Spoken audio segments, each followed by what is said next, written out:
Assalamualaikum warahmatullahi wabarakatuh. Bertemu lagi tuan-tuan dan puan-puan sekalian dengan media Masjid As-Saadah Kampung Bahagia. Alhamdulillah, syukur kehadrat Allah Subhanahu wa taala.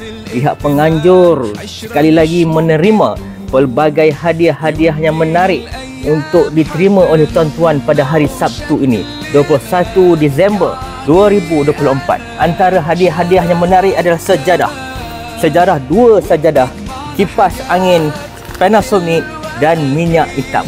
Dijemput hadir tuan-tuan pada 21 Disember 2024.